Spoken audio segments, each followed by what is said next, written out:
This is Heart-repreneur Radio, maximizing your personal and business results by leading with your heart. With your host, Terry Levine. Listen every week as Terry tackles the topics that will help you become a successful heart-centered entrepreneur. Be sure to read the blog posts at www.heartrepreneur.com/blog. Come back often and add this show to your favorite RSS feed or subscribe in iTunes.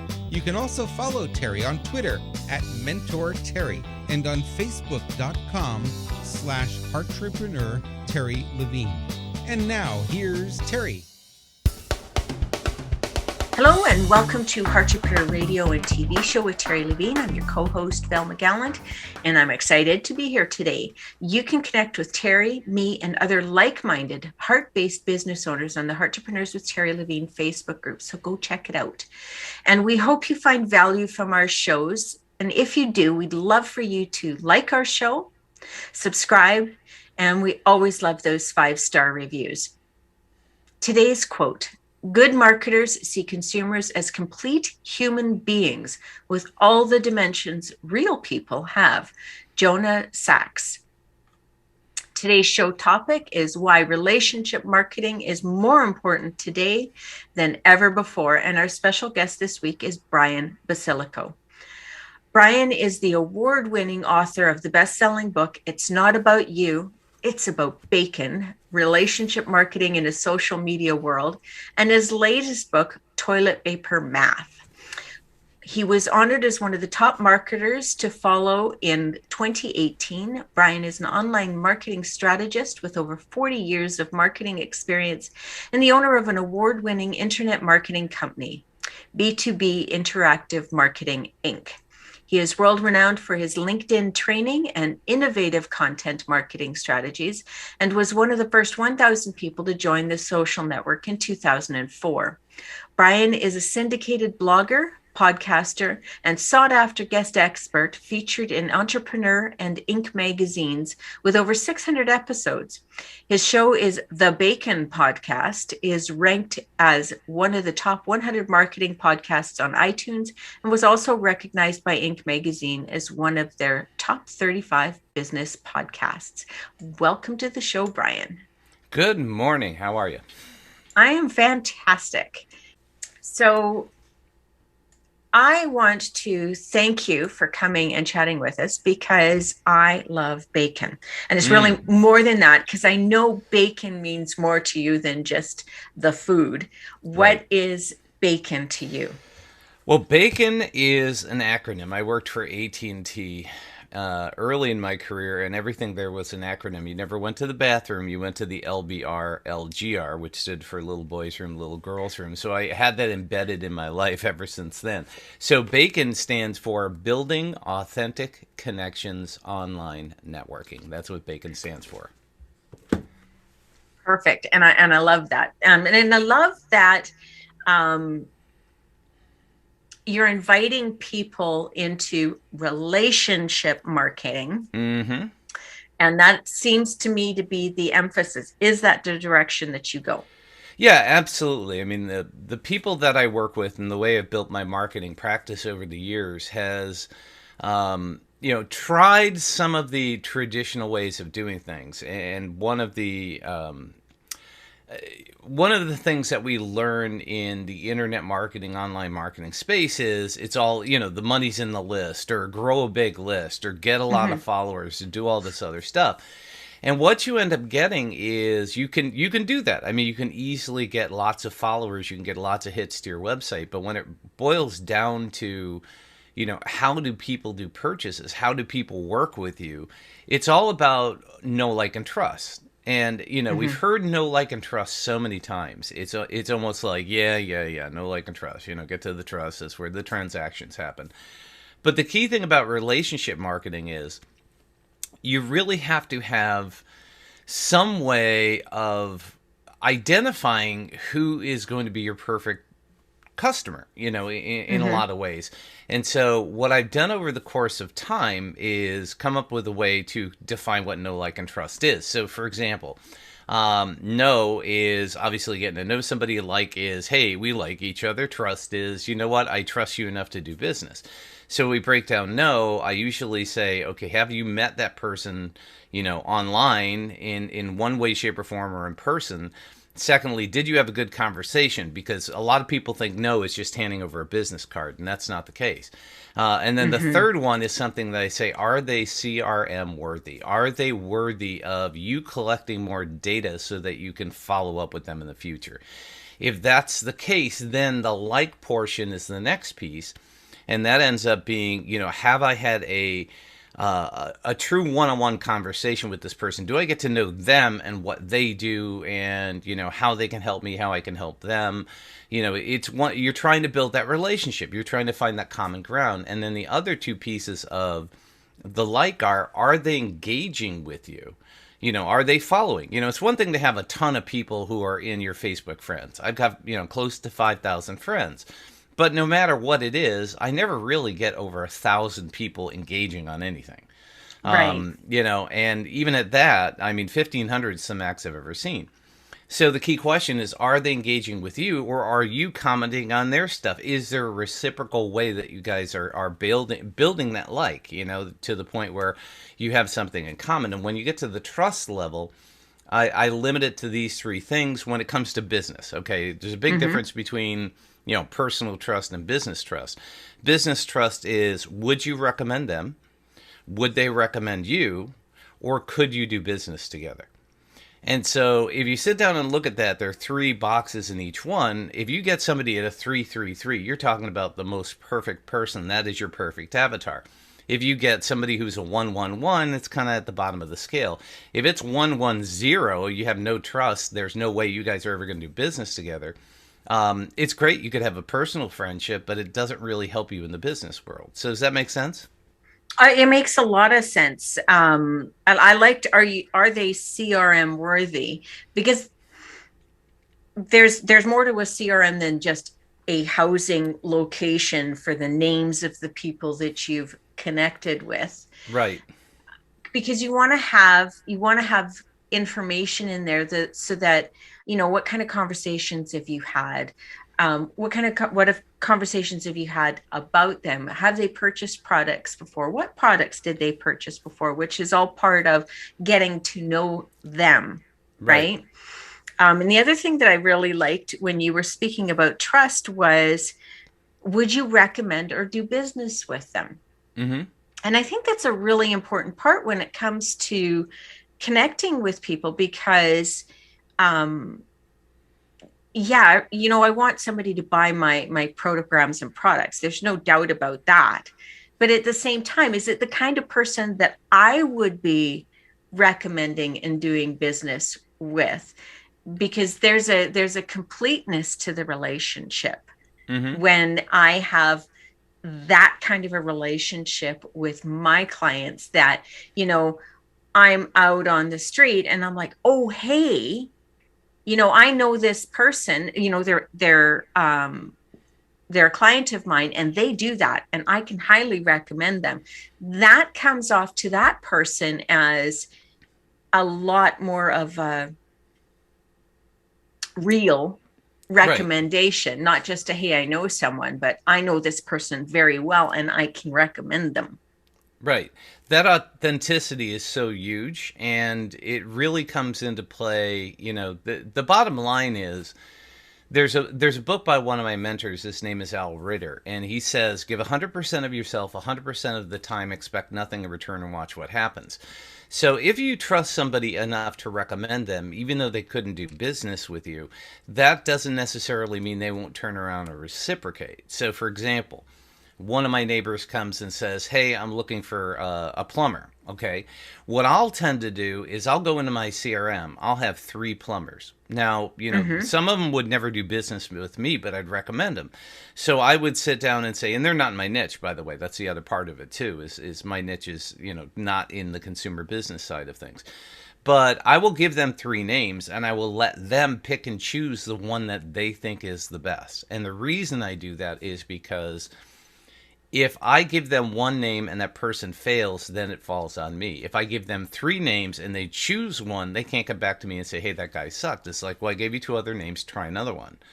Because you can't, you cannot predict, what's going to happen, personality clashes, all those kind of things. So building that network, that golden Rolodex, is really, part of the system that I use in business. And again, if you recommend somebody and they're getting work, eventually you say, hey, I know this guy that's really, really good at this, or this gal, you should check him out, and they'll actually be keeping you top of mind because you've been top of mind with them. And that's really what it boils down to. If you work relationships in a way that is mutually beneficial, the goal of the whole thing is, can you stay in the forefront of somebody's purview to be able to have them mention your name, or vice versa, in a way that is beneficial to both of you? Well, and that makes a lot of sense again, too, because I can see so many opportunities coming from something like that, in that you're recommending 3 people, it works out for that person, they end up connecting with one of them. One of them was more connecting to them. And then it can end up being, well, I don't have the right person for you, but every time I talk to so-and-so, they always know somebody that fits with that. And then you get the opportunity to connect with someone else coming from that place of recommended trust. You haven't built the trust with that person yet, but it's still recommended trust. And it takes time, and that's the biggest thing, is we're all looking for the quick hit, and this is one of the things that I think we tend to get into, is this bee sauce. All you need to do is learn how to do Instagram videos, throw them up there, get as many as you can, be consistent about it, and you will get business. And basically what you're talking to is an abyss. You're talking to a lot of people that are interested in something. Yes, there's a big audience on there, but are they the people that would work with you? And how do you identify them? And if you look at sales, especially in the kind of things that you and I do, we may run some online stuff, where people can go in 24/7 and, fill in their PayPal and boom, they're done. But the vast majority of it requires a phone call, a meeting, some kind of conversation. And one of the things in my business that, is very important to me is I interview clients as hard as they interview me. I want to make sure that I'm going to be a good fit for them. If I can't be successful for them, then I learn to say no, And so that's something that, in doing relationships, the best clients that I have came from people that would never work with me. They thought about it, but it wasn't a good fit. But they kept listening and hearing what I was doing and seeing what I was doing. And finally they said, to somebody else, you need to talk to Brian. And I came with a recommendation. Next thing you know, that perfect client shows up in your lap. And I think those are some really important things to look at. I mean, knowing the strategies of the particular social media that you go into is a very small part of the equation. It's a part of the equation, but it's a small part of the equation. And I love that you interview your client as hard as they interview you. And I think that's really important. I know one of the things that I do is I will challenge my client. I challenge my friends. Yeah. Right. And so if somebody comes to me and they want to work with me, but they're not going to allow me to challenge them the way I do, then I'm not going to be able to serve them. So that's part of my vetting process as well, is, are they going to allow me to challenge them? Are they going to allow me to point out the simple solutions and that kind of thing? And if they're not, then I'm not going to be able to serve them. I'm actually just going to stress them out, and I'm going to stress myself out. And there's no point to that. Yeah, absolutely. It is something that I think all of us need to, when we sit down and look at business over the course of time, again, one of the things that I see pervasive, especially in the LinkedIn world, which is where I play the most because I'm in the B2B space, and that happens to be the social media playground for B2B. And one of the things you see is this pervasiveness of people who say that all you need to do is connect with 30,000 people, find a way to automate a message to them, and eventually you'll get somebody who will buy, right? That is true. But think of all the energy that you have to go through.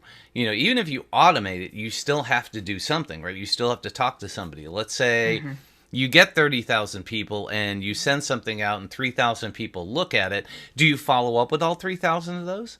Do you have time to do that? Do you pay somebody else to do it? And the thing I've learned about LinkedIn is if you have somebody who is not you, you're posing as yourself on LinkedIn. You're not posing as a company. So let's say I send it out and I have my assistant Julie call them up and say, hey, I see you opened up Brian's thing. He would love to set up an appointment with you. It's like, no, it's no different than somebody calling you up on your phone for your car warranty, and that authenticity is something that people can tell and see and smell.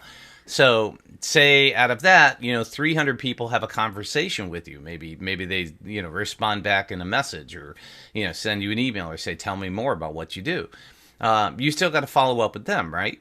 Mm-hmm. And, a lot of them half the time are doing it because, hey, you know what? This guy sounds like somebody I could sell my stuff to. And so you're getting people who are, basically jumping on, hey, this guy sounds like a perfect fit for my business. I don't really care about his stuff. So you're sitting there, taking 300 phone calls. And out of those, maybe 30 people would be good potential clients. And by the time you're done, 3 of those people buy and may become repeat customers. But think of all the energy you've got to go through to do that. And so what I tend to focus on is what I call a tribe, or 150 people that fit within that know, like, and trust model that I told you about. And what I do is I do something called the 10-10-10. And what the 10-10-10 is, every single day, 5 days a week, work days, I pick 10 people, 10 minutes, 10 words. The 10 minutes are 1 minute per person, okay? So I pick 10 people in my CRM who I've not spoken to in the last month, and I send them a message. Could be on Facebook, could be on LinkedIn, could be email, could be text. It depends on, and this is where the CRM comes into play, is you can note inside the CRM how do they like to be contacted. Because if somebody likes text, you want to make sure that you're texting them. Somebody likes, somebody never answers a Facebook message. It's not because they don't like you, it's because they're never on Facebook, but they may answer a text, right? So if you want to have a relationship, you need to know how people want to communicate. So the 10-10-10 is 10 people, 10 minutes, 10 words. And the 10 words are, how are you doing? And how can I help you? And you don't necessarily say how I can help you. Those are just generic things. It could be something as simple as a happy birthday. It could be something that says, my buddy, I live in Chicago and there was a tornado and my buddy put a picture up on, Facebook of his tornado in the area. It's like, you want to call him up and say, how are you doing? You need any help? Are you okay? It's just being human, but the thing is if you're human on purpose without expecting anything in return, it again creates that top of mind. So when you do post something on social media, they'll pay more attention to it. When you do send them an email, they'll pay more attention to it.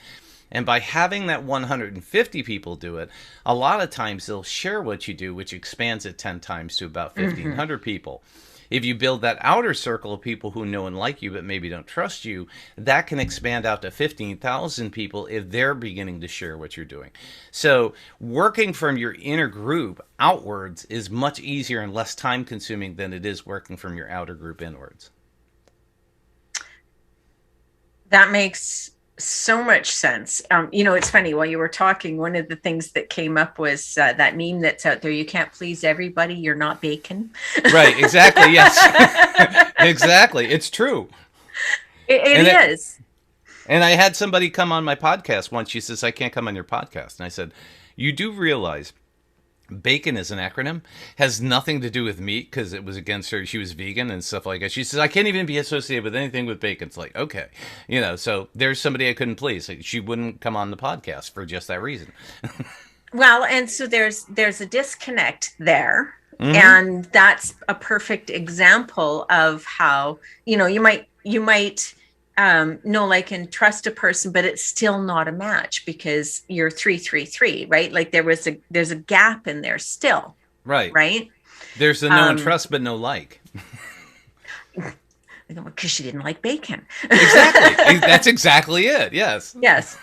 Well, and so, like, I can see in the early days of a business, doing some of the strategies to grow the following and to grow your social media network, because that gives you access to the people to grow your CRM network. And that's kind of what I'm hearing, is that there's a little bit of a difference. And I loved how, despite the fact that you do have a large focus on LinkedIn, when you make that stronger connection with someone, you actually make note of what's their best way of connecting, and not just my best way of connecting.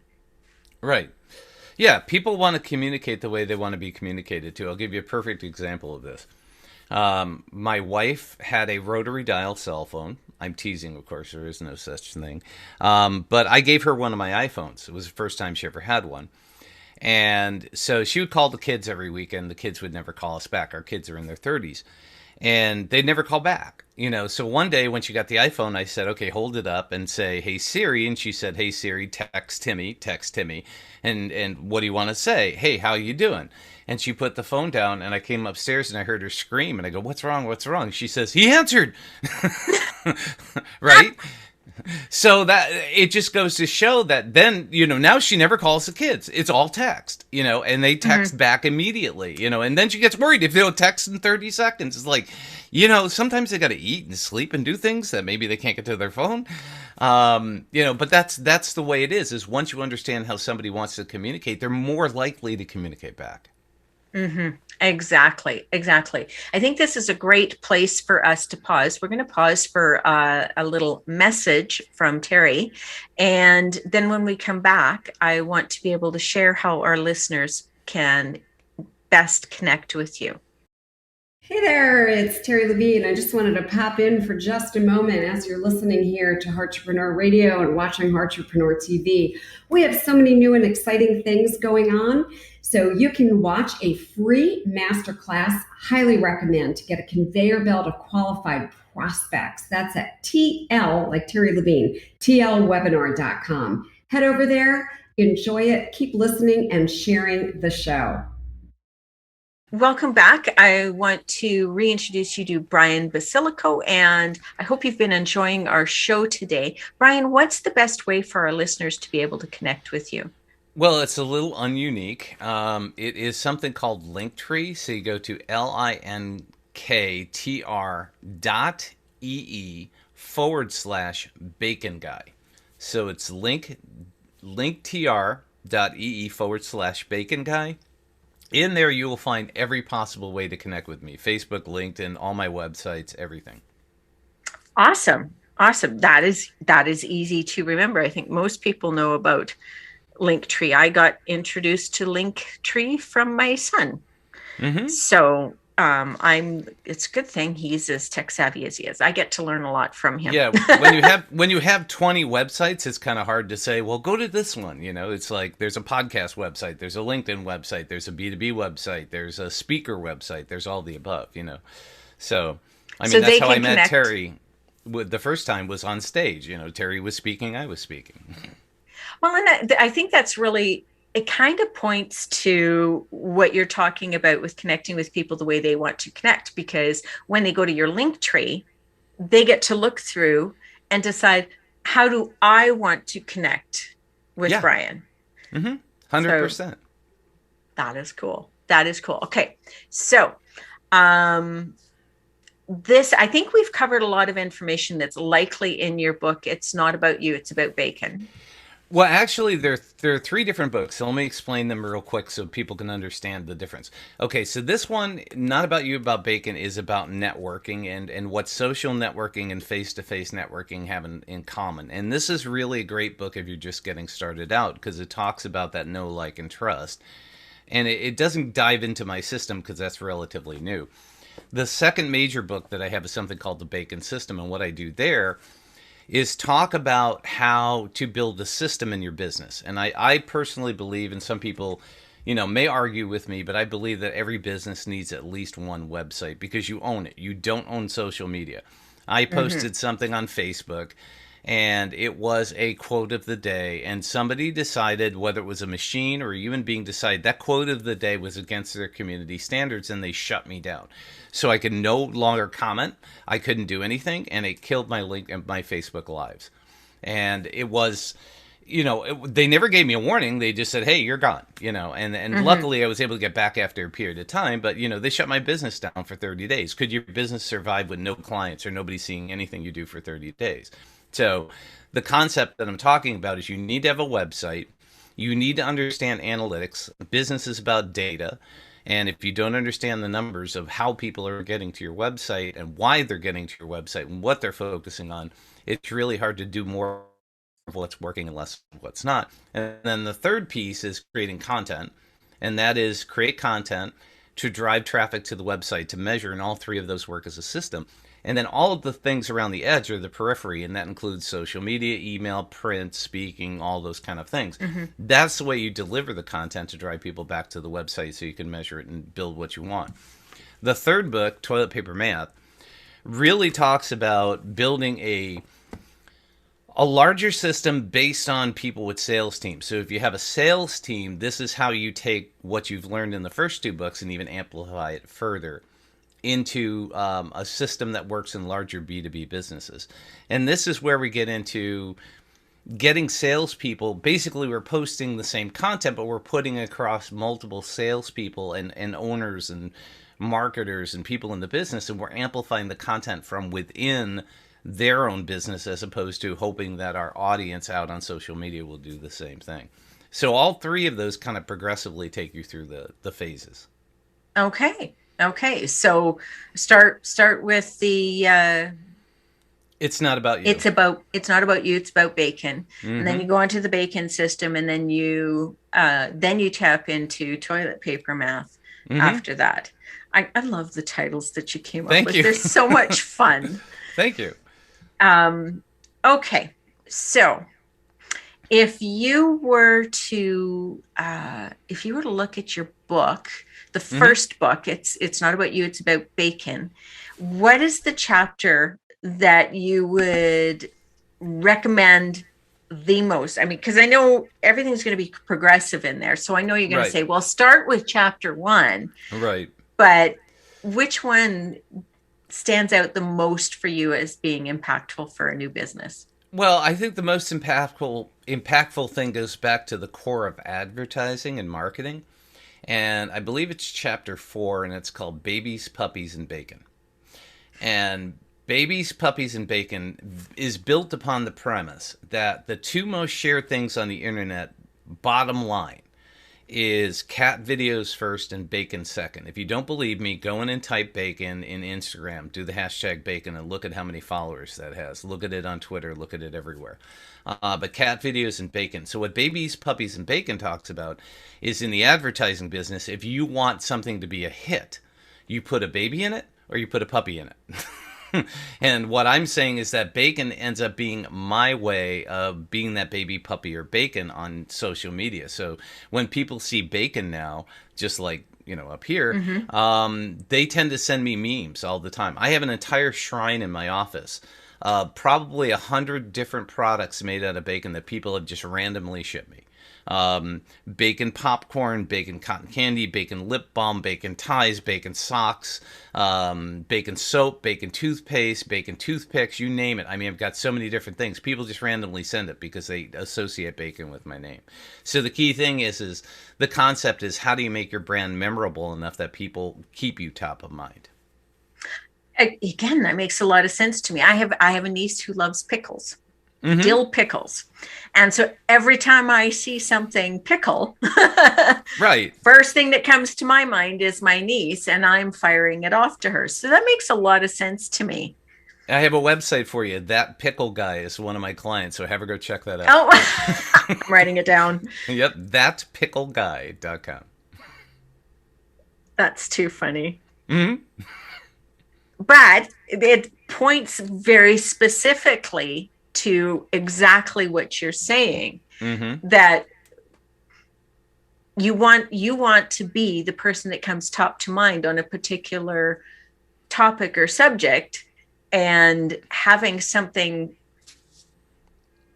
kind of sticky. Yeah, exactly. Yes, and bacon can be very sticky. As a matter of fact, never fry bacon without full garb on, because that could be really bad.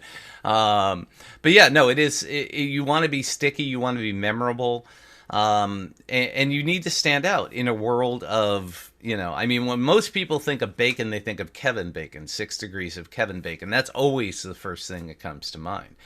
And, in a sense, I kind of built upon his brand, because if you think about it, relationship marketing is about 6 degrees from Kevin Bacon. That's awesome. That is awesome. Okay.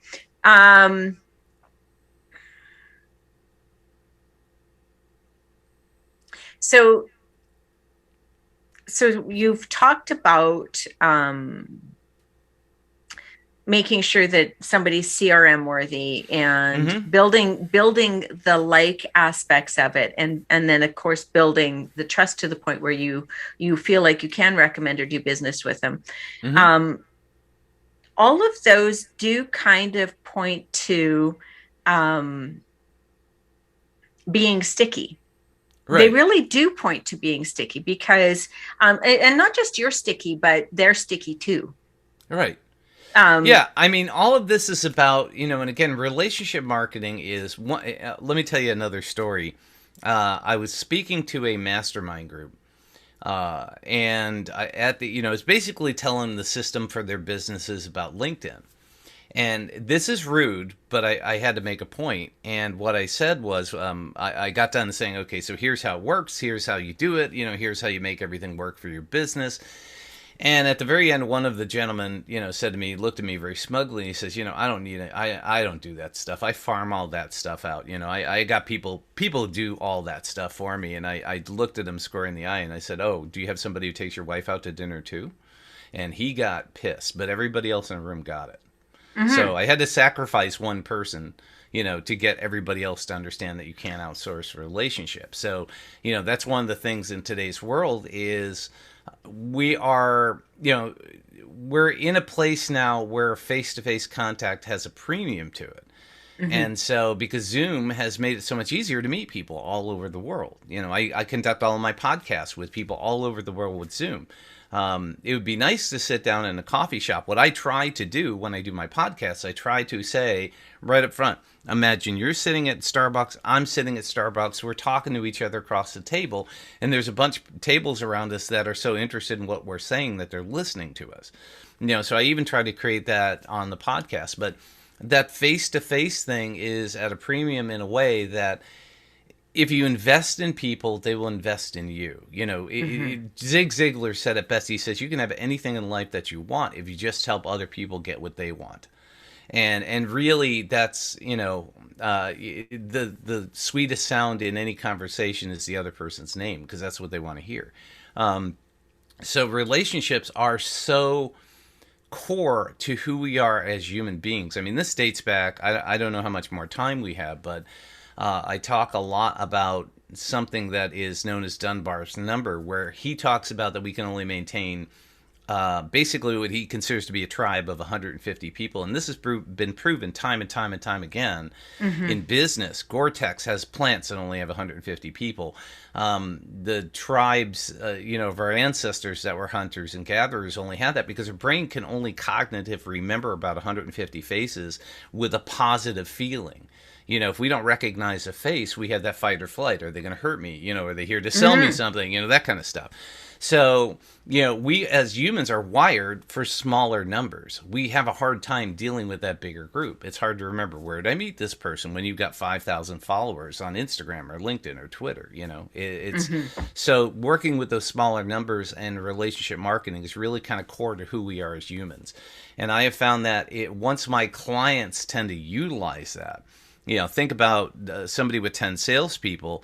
If every single one of their 10 people focuses on 150 people, who are they talking to? They're talking to 1,500 different people in a business. And so now all of a sudden that has amplified it, and that's how this whole system really works. Well, and I think you're really pointing to, like, when you talk about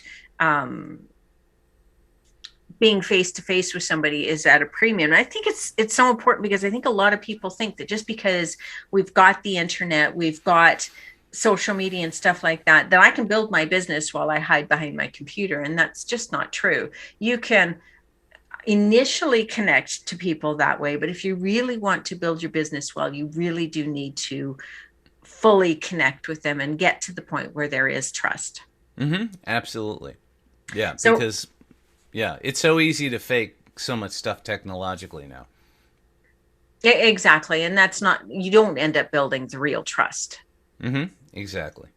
So we are actually at the end of our time. It went by really fast because there was a lot of good laughs in there. So I want to make sure that our listeners know where to connect with you. Again, the simplest way is go to Linktree, which is linktr.ee/Bacon Guy. You will find everything: Facebook, LinkedIn, Twitter, Instagram, Google+. I think I even have smoke signals in there if you want to send me those.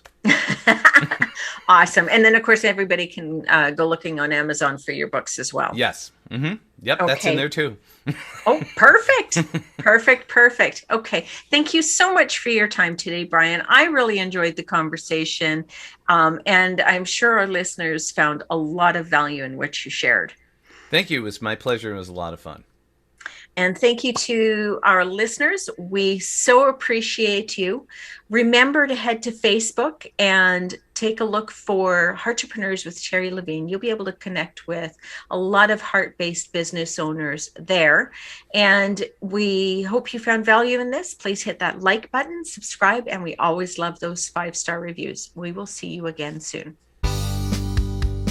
You've been listening to Heart-repreneur Radio, maximizing your personal and business results by leading with your heart, with your host, Terry Levine. This show is produced every week for your enjoyment and education. To make sure you never miss a single show, add us to your favorite RSS feed or subscribe in iTunes. You can also read Terry's latest blog posts at www.heartrepreneur.com/blog, or follow Terry on Twitter at MentorTerry, and on Facebook.com/Heart-repreneur Terry Levine. Your questions and comments are always welcome and appreciated. Send them to Terry on either Facebook or Twitter. Thank you for listening.